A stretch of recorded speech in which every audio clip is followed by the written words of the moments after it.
할렐루야. 오늘은 시편 26편 1절 이하에 있는 말씀을 통해서 완전함에 행하는 자라는 제목으로 여러분과 은혜를 나누기를 원합니다. 사람은 누구나 완전한 사람은 한 사람도 없습니다. 그렇기 때문에 우리가 그리스도인이 되고 나서도 거듭나고 나서도 우리는 부족한 죄인이야. 근데 하나님의 은혜로 의롭게 여김을 받았기 때문에 우리가 좀 부족해도 또 완전하지 못해도 우리가 주님 바라보고 살면 돼. 그래서 좀 형제 자매들이 실족하고 연약해져도 또 죄를 범하는 그러한 상황 속에 있어도 그냥 대수롭지 않게 생각하는 경우가 많이 있습니다. 그런데 우리가 성경을 가만히 읽어보게 되면은 마치 이러한 것이 하나님이 원하시는 것이냐, 하나님은 사랑과 긍휼이 많으시기 때문에 이러한 정도는 좀 용납하시고 또 감싸주시고 또한 너그럽게 봐주시는 것이냐 이렇게 착각하기가 쉽다는 것입니다. 그런데 사실 성경 말씀에 보면은 이것은 하나님이 원하시는 것이 절대 아닌 거예요. 하나님이 원하시는 것은 우리의 삶이 완전하게 되기를 원하시는 것입니다. 흠없이 보존되기를 원하시는 것입니다. 우리가 데살로니가전서 5장 23절 말씀에도 우리가 잘 알고 있듯이 우리의 영과 혼과 육이 그리스도 예수의 강림하신 그날까지 어떻게 하기를 원하신다고요? 흠없이 보존되기를 원하십니다. 근데 사실은 이 사단이 이 말씀을 자꾸 곡해를 하게 만드는 거예요. 우리는 완전하지. 너희는 인간이야. 그러기 때문에 죄를 지을 수가 있어. 그래서 예수님이 십자가를 지셨잖아. 그러니까 좀 기도하고 회개하면 되는 거야. 구원받았으니까 우리가 어떤 문제로 있어 하나님께서 우리 구원을 지켜주실 것이야. 그렇게 해서 그 죄에 대한 것에 대한 그 관념이 너무나 좀 흩어져 있다 이거예요. 좀 이렇게 좀 죄와 피 흘리기까지 싸우려고 하는 그런 마음보다는 그저 죄를 좀 지어도 하나님을 의지하고 회개하면 돼. 이러한 마음 가지고 신앙생활을 하는 경우가 대부분이에요. 사실 그건 사단의 미혹입니다. 여러분 오늘 이 말씀을 통해서 우리가 분명하게 하나님께서는 우리가 완전하게 행하는 것을 원하시는 거예요. 내가 완전하니 너희도 온전하라. 내가 거룩하니 너희도 거룩하라. 그렇다면은 목사님 어떻게 인간이 그렇게 거룩하게 죄 없이 살 수가 있습니까? 실족할 수 있죠. 물론 하나님께서 그것을 다 알고 계시요. 그러나 우리가 추구하고 우리가 나아가는 그 길은 이제는 구원을 받은 예수 그리스도 안에서 거듭난 그리스도인으로서 우리가 어떻게 살아가야 하는 것인가. 자, 여러분 죄라는 것은 예수님의 손에 못을 박는 행위예요. 예수님의 몸에 채찍을 때리는 행위입니다. 그것 때문에 예수님이 저와 여러분의 죄 때문에 갖은 고통과 고난과 십자가에서 그야말로 몸을 찢으시고 물과 피를 쏟으시고 십자가에서 다 정죄함을 받으셨다 이거. 그렇기 때문에 우리가 예수 믿고 거듭난 후에 다시 범죄하는 것은 성경에 보면은 다시는 사함이 없다는 말까지 나오는 거예요. 물론 이것은 의도적으로 우리가 하나님이 주신 구원을 거부하고 하나님이 주신 그 영생에 대한 것을 의지적으로 거부한다면 그 사람에게는 더 이상의 구원이 있을 수가 없는 것입니다. 그러나 분명한 사실은 우리가 오늘 이 말씀 속에 마태복음 5장 48절에 있는 말씀을 통해서도 보면 그러므로 하늘에 계신 너희 아버지의 온전하심과 같이 너희도 온전하라. 이것이 그리스도 예수 안에서 우리를 향한 하나님의 선하신 뜻이다 이겁니다. 우리는 분명히 완전한 사람은 아니지만, 그러나 우리가 가는 길은 완전한 길로 행해야 되는 그 길에 있어야 한다는 얘기예요. 바로 그 길은 우리가 만들어간 길이 아니라 예수 그리스도께서 이미 완전하게 행하신 흠없고 점도 없는 어린 양 보배로운 피로 시침을 받는 거룩하고 성결한 그 길을 우리 그리스도인들은 가야 되는 것입니다. 이것이 바로 하나님께서 우리에게 주신 완전함에 행하는 자가 가는 길이다. 오늘 시편 26편 본문 말씀에도 내가 나의 완전함에 행하여 싸우며 흔들리지 아니하고 라고 말씀하고 있습니다. 여호와를 의지하여 싸우니 여호와여 나를 판단하소서. 제 행위가 그리스도 예수 안에서 이제는 완전함에 행했다 이거예요. 그것은 무슨 말씀입니까? 우리가 예수 안에서 진심으로 회개하고 자복하고 변함을 받고 새롭게 되어서 이제는 하나님의 자녀로서 우리 안에 새로운 피조물이 되었다. 자, 여러분, 우리는 이제 내가 변화되어서 예수님처럼 되는 게 아닙니다, 여러분. 과거에 박관이가 과거에 예수 믿기 전에 세상에 속했던 내가 예수 믿고 나서 죄 씻음 받고 회개하고 해서 내 자신이 변화를 받아서 예수님을 닮아가는 그러한 삶이라고 생각하면 큰 오산인 거예요. 그것은 거짓된 복음입니다.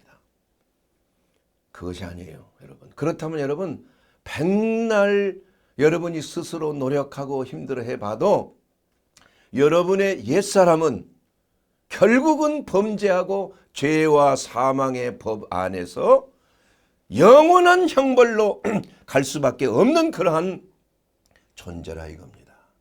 자, 그러면 우리는 어떻게 해야 됩니까? 우리는 거듭나야 되는 거예요.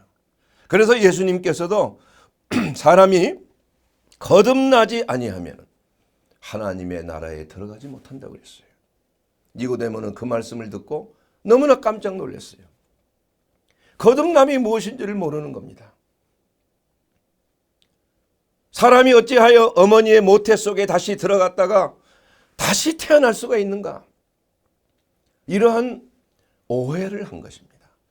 그러나 그 거듭남은 성령으로 새로운 피조물로 하나님 안에서 하나님의 능력으로 성령의 능력으로 새롭게 내 자신의 속사람으로 변화된다. 그래서 로마서 12장 2절에 있는 말씀을 통해서도 보게 되면 내가 그리스도 예수 안에서 새롭게 변화되어 아버지의 선하시고 온전하시고 기뻐하신 뜻을 깨닫고 그 뜻대로 행하는 거룩한 산제사로 내 몸을 드리는 것. 그런데 여기서 변화를 받는다는 그 말은 체인지가 아닙니다. 체인지. 이게 좀 그 번역이 잘못된 거예요. 트랜스폼이에요. 트랜스폼. 메타몰포. 그 뭐냐? 메타는 변합니다. 이게 달라지는 걸 말하는 거예요. 그리고 몰포라는 그 말은 형질을 말합니다. 그러니까 완전히 다른 형질로 다시 태어난다는 걸 말하는 거예요. 내가 변화돼서 좀 의롭고 착한 사람이 되는 게 아닙니다, 여러분. 나의 옛사람은 그리스도와 함께 어떻게 돼요? 십자가에서 죽어야 되는 거야. 옛사람이 살아있으면 어떤 경우에도 우리는 하나님의 자녀로서 거듭날 수가 없는 거예요. 먼저 내가 죽어야, 그래야 하나님의 자녀로서 새로운 피조물로 거듭나게 돼요. 그래서 이러한 완전함으로 행한다는 그 말은 내가 옛사람이 완전함에 행한다는 그 말이 아니라 바로 내 안에 있는 속사람이 새로운 피조물이 이제는 그리스도께서 만들어 놓으신 새 길로 완전하게 행하는 그 길로 천성을 향하여 나아가는 그러한 모습을 표현하고 있는 것입니다. 그래서 여기에 첫째로 우리가 완전함으로 행하기 위해서는 오늘 이 시편 26편 2절에 있는 그 말씀을 통해서 여호와여 나를 살피시고 시험하사 내 뜻과 내 양심을 단련하소서 이랬어요. 양심이 단련돼야 된다. 양심이. 내 마음이 단련돼야 된다. 이 양심이란 말은, 양심이 단련된다는 말은 바로 양심은 레브, 그리고 단련된 말은 자라프란 말이에요. 이것은 바로 내 마음이 연단된다. 녹임을 받는다. 마치 금을 정화하기 위해서 금광석을 어떻게 해요? 불에다가 녹이는 거 아니에요? 계속 뜨거운 불을 태우고 또 태워서 그 녹이면은 찌꺼기는 위로 올라가서 그걸 걷어내고 또 불을 계속 가열하게 되면은 아주 순금만 남아있게 된다. 순금만. 이와 같이 우리가 완전함으로 행하기 위해서는 내 자신이 성화돼야 돼. 성화돼요. 옛사람이 내 찌꺼기가 내에서 점점 사라져야 된다 이겁니다. 그래서 내 마음에 덮어있는 세상적인 모든 찌꺼기들이 사라지기 시작하는 거야. 태워지기 시작하는, 태워지는. 그 연단을 위해서는 꼭 필요한 것이 무엇입니까? 금을 정화하기 위해서 불이 필요하듯이 우리의 마음을 연단하기 위해서는 성령의 불이 필요한 거예요. 성령의 불이. 신명기 4장 24절에 보면은 내 하나님 여호와는 소멸하는 불이시라 이렇게 말씀을, 히브리서 12장 29절에 보면 우리 하나님은 소멸하는 불이심이라. 소멸하는 불이라는 그 말은 무슨 말이에요? 태우는 불이라 이겁니다. 태워 없이 하는 불이 된다는 얘기예요. 이것은 바로 심판하시는 불이 아니라 죄악과 허물을 태워서 정결케 하는 그 여호와 하나님, 바로 하나님이 불이 되셔서 바로 우리의 마음과 심령의 세속적인 때와 허물을 다 태워버려. 이것이 바로 십자가의 역사라는 거. 십자가의 역사. 십자가의 역사는 바로 내 자아를 죽음에 넘기는 거 아니에요. 내 정욕과 내 생각과 내 뜻과 내 어떠한 본능적인 욕구와 이런 것들을 십자가에 못 박아버리는. 그럼 어떻게 못 박느냐? 바로 그 못 박는 도구는 뭐냐? 그것은 바로 하나님의 말씀의 불이란 얘기예요. 말씀의 불. 여러분 유명한 엠마오의 두 제자, 엠마오로 가는 그 길의 두 제자는 예수 그리스도를 만났어요. 근데 그분이 예수님을 인지 아닌지 영안이 열려져 있지 않아서 예수님인지 몰랐어요. 그런데 예수님께서는 그들이 고민하고 있는 나사렛 예수 그리스도가 십자가에 못 박혀 죽으셨다는 그 소문을 듣고 고민하며 가는 그들에게 바로 모세의 성경과 신명기에 나오는 모든 구약에 나오는 성경을 통해서 예수님이 바로 성경에 기록된 메시아란 사실을 그들에게 가르쳐 줬다 이겁니다.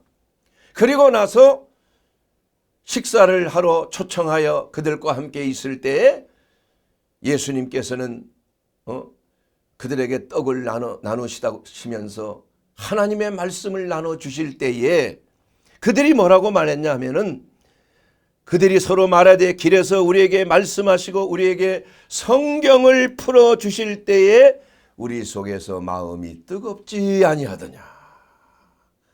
예수님께서 그 말씀을 성경으로 풀어주실 때 예수님의 입에서 나오는 그 말씀이 그들의 마음과 심령을 성령의 불로 담금질했다는 거예요. 연단을 했다는 것입니다.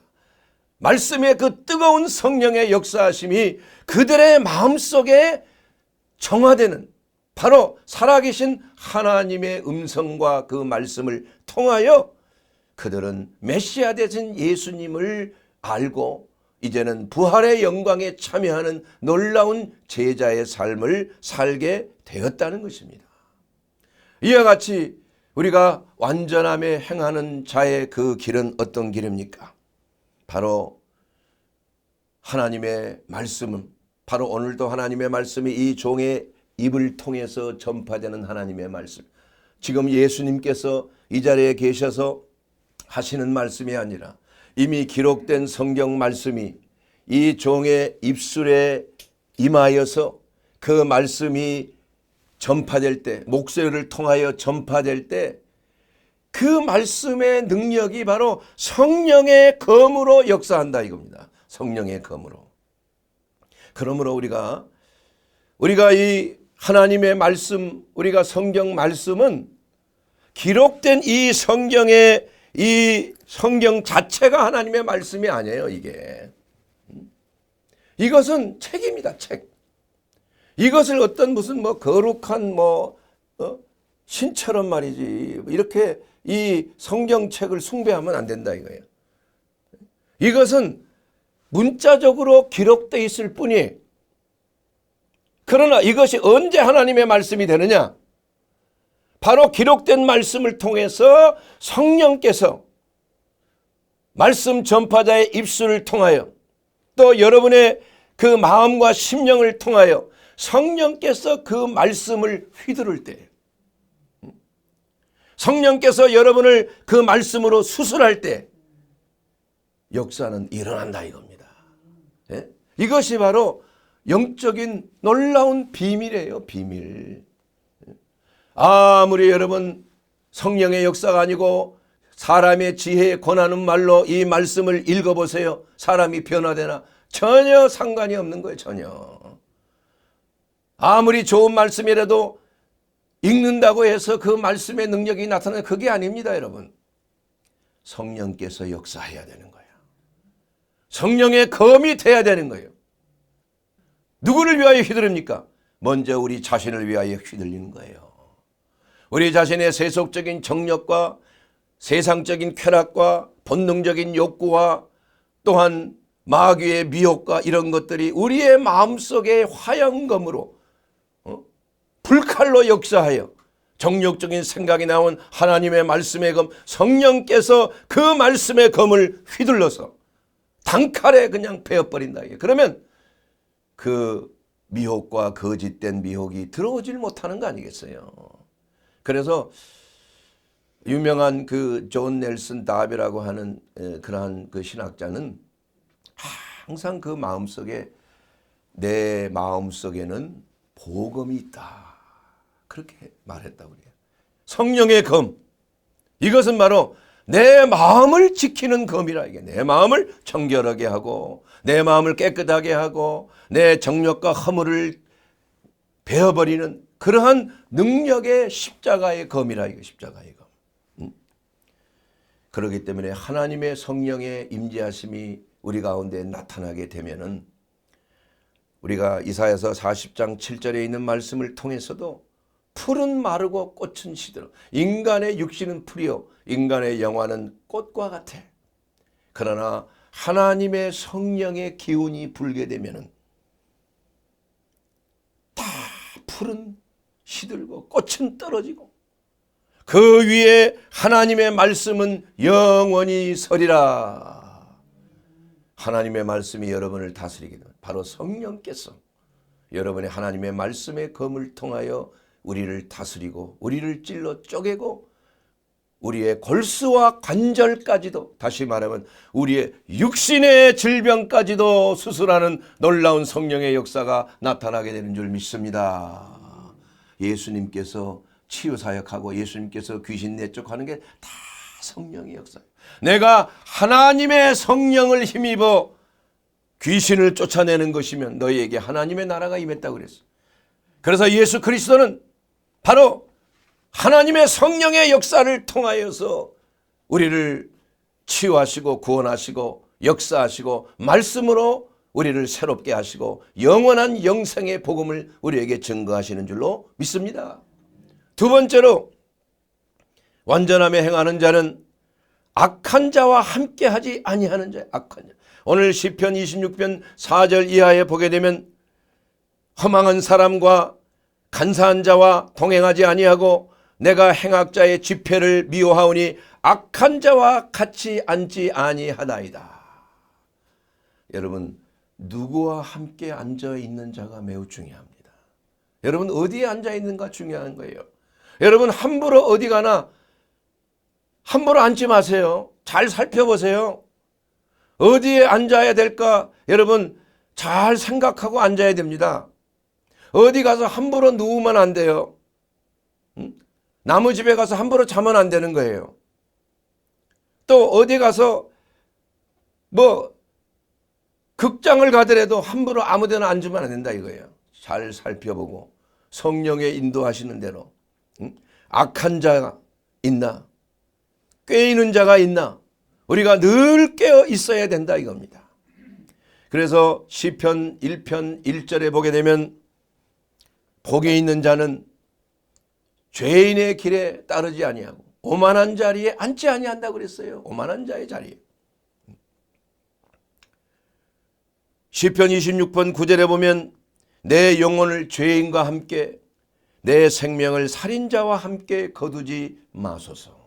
잘못 앉아 있으면 죄인과 함께 살인자와 함께 내 영혼이 거둬진다는 거예요.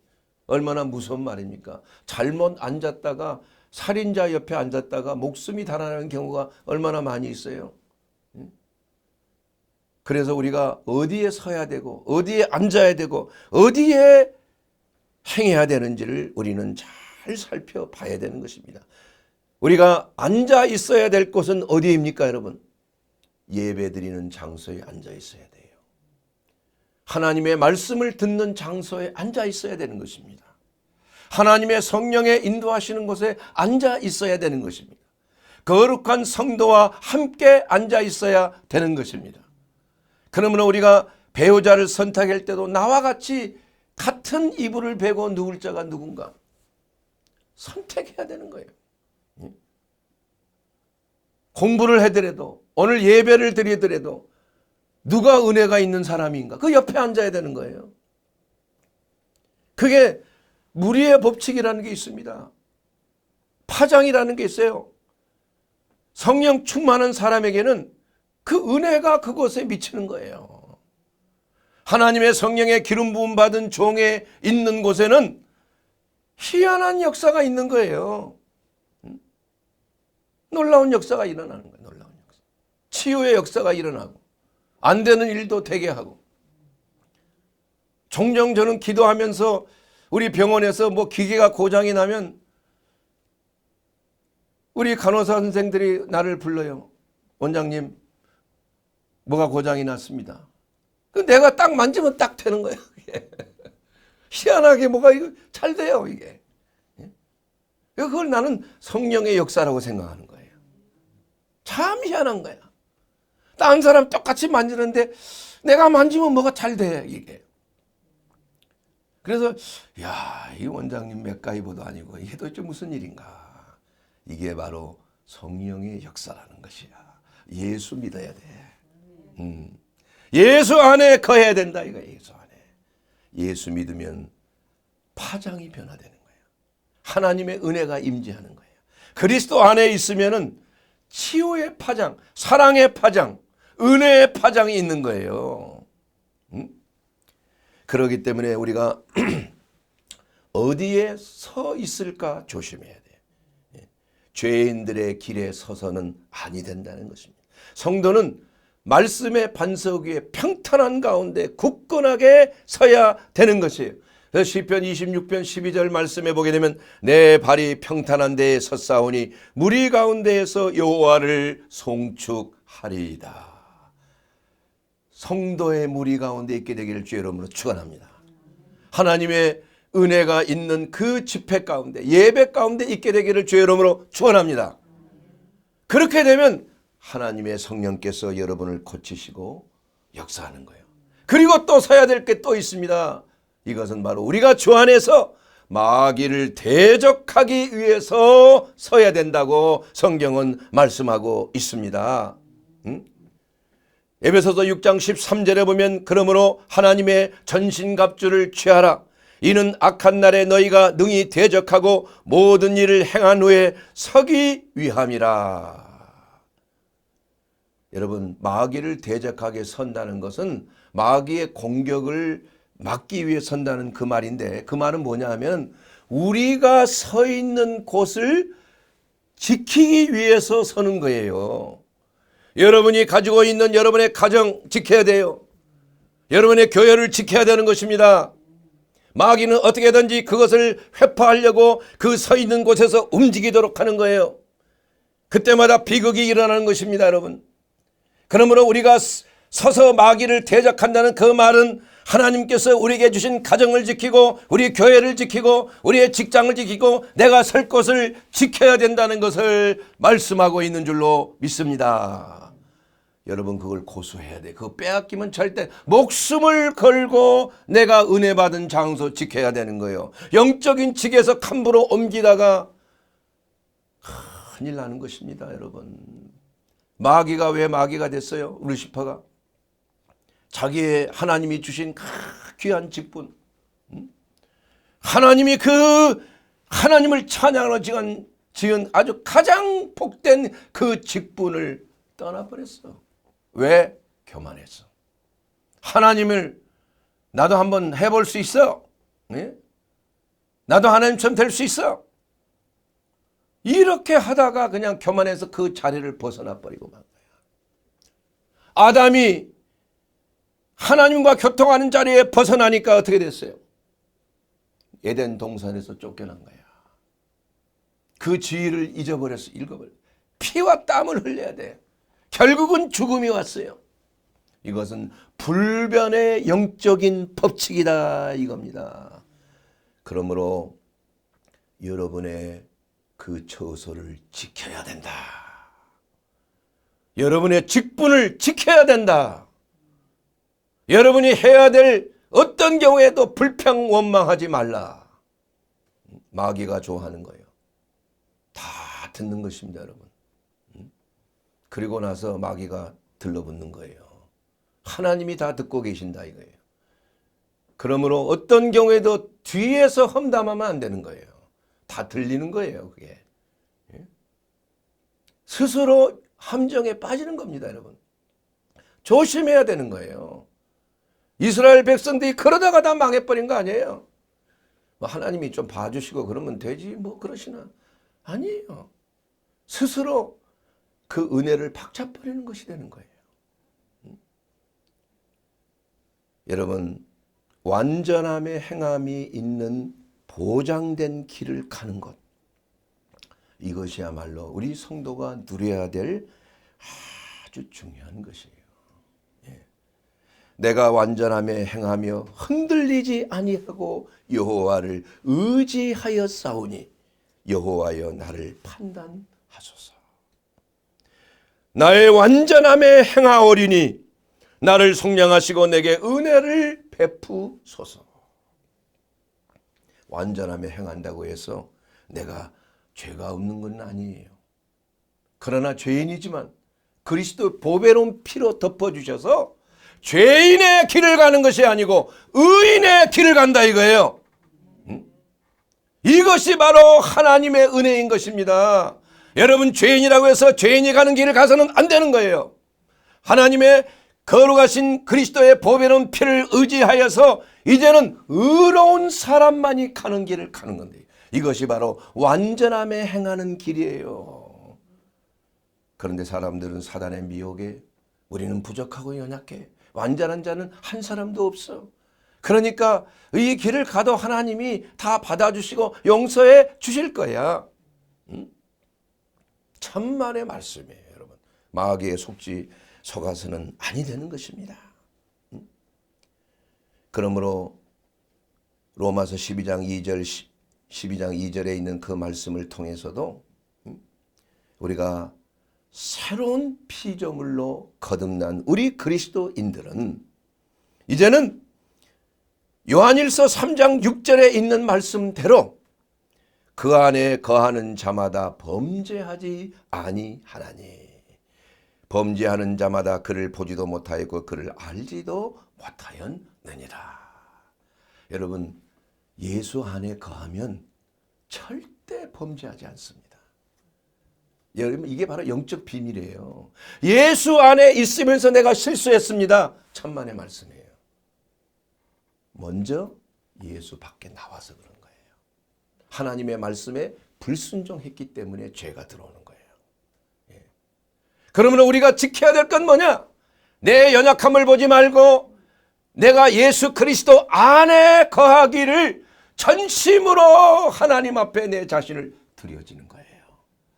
이것이 바로 하나님 앞에 항복하는 것이다. 항복해야 되는 거예요. 완전히 두 손 들고 항복하는 거예요. 그러면 우리의 죄가 주홍같이 붉을지라도 눈과 같이 희게 해주시는 그리스도 안에 거하게 된다 이겁니다. 그러면 그 길이 바로 어떤 길이에요? 완전함에 행하는 길이 되는 거예요. 예. 우리는 바로 그 길을 가는 것이 참으로 복된 길이요, 하나님의 은혜의 길이요, 하나님이 지키시는 길이에요. 천사가 동원되는 길인 것입니다. 여러분의 마음의 평안과 은혜가 넘치는 길이 되는 줄로 믿습니다. 사랑하는 여러분, 그리고 마지막으로 완전함에 행하는 자는 주님의 몸된 교회를 사랑하는 자인 것입니다. 시편 26편 오늘 본문 말씀 8절에 보게 되면은 여호와여 내가 주께 계신 집과 주의 영광이 머무는 곳을 사랑하오니. 여러분, 주님의 계신 집, 주님의 영광이 머무는 곳, 그것이 뭐 하는 곳이에요? 주님의 몸된 교회가 아닙니까 여러분? 교회라는 것은 어떤 장소가 아닙니다. 장소는 교회가 아니에요. 성도들이 그리스도 예수의 이름으로 모여서 예배드리는 그곳이 바로 초막이나 궁궐이나 바로 하나님의 임재하시는 곳이에요. 하나님의 주님의 몸된 교회가 되는 줄로 믿습니다.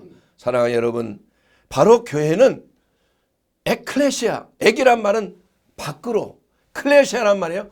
칼레오, 부른다 이거예요.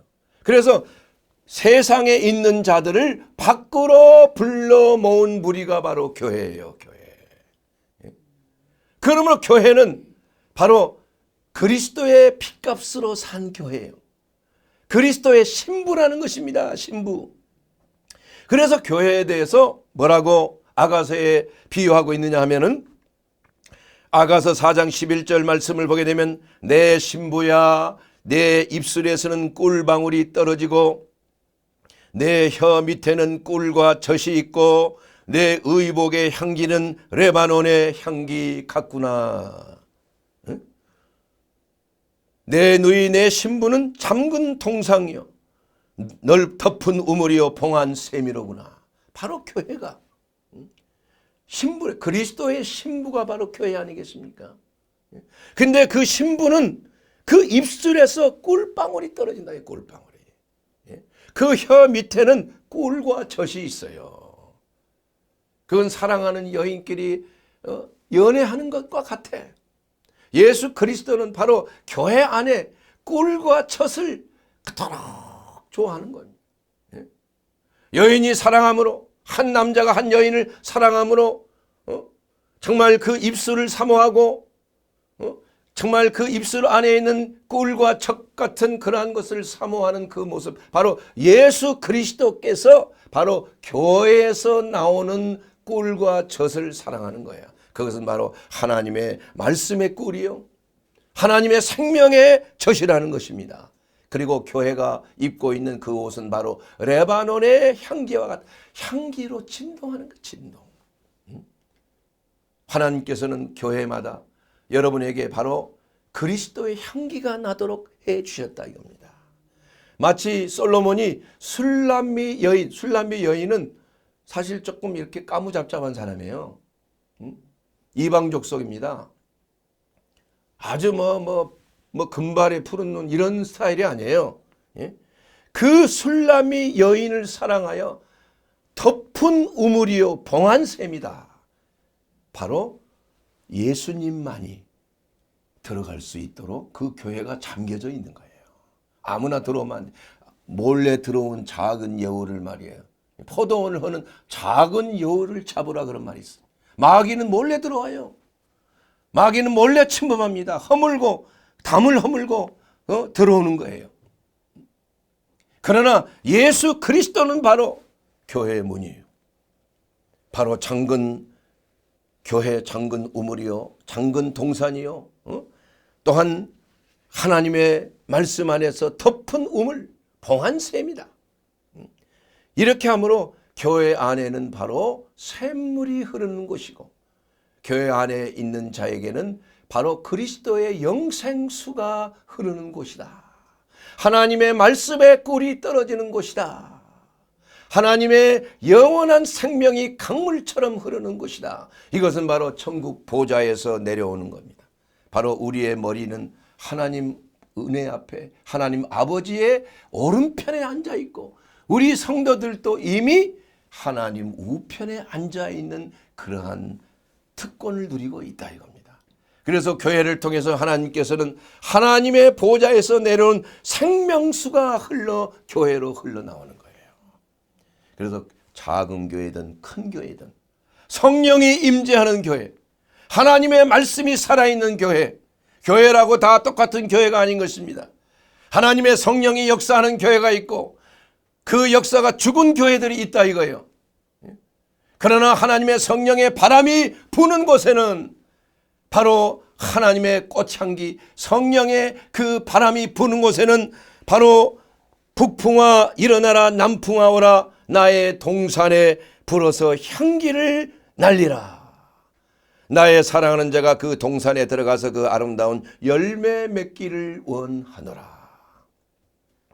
바로 교회 안에 하나님의 성령의 바람이 불 때 그 안에 거하는 자에게는 놀라운 하나님의 풍성한 생명과 치유와 회복과 은혜가 넘치는, 영생이 넘치는 놀라운 은혜가 함께 하는 줄로 믿습니다.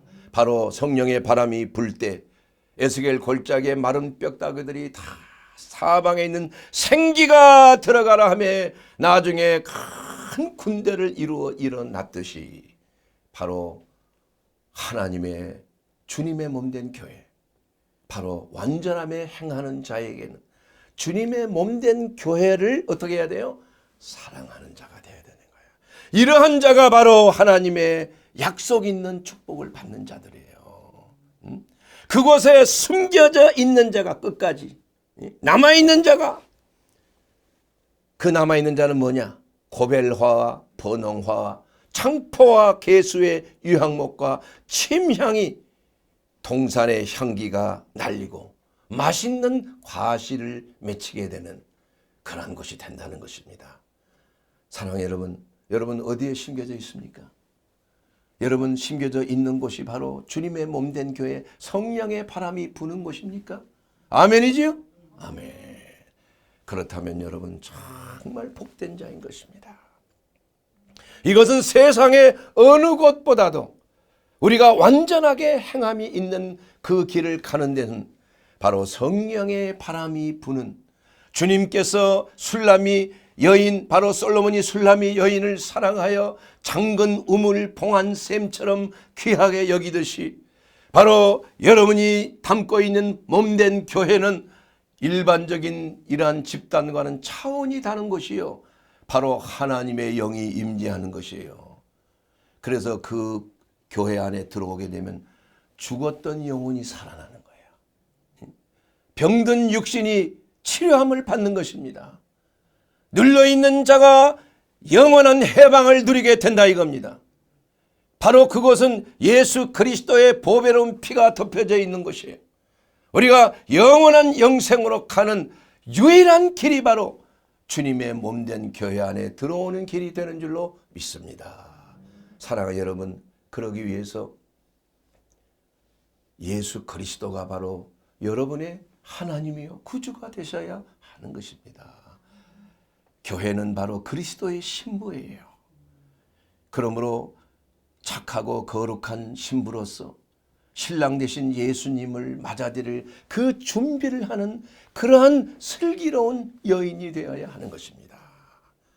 사랑하는 여러분, 그러기 위해서 예수 그리스도는 우리의 진정한 친구요, 세상 친구가 나를 다 버릴지라도 나를 버리지 아니하네. 예수 내 친구.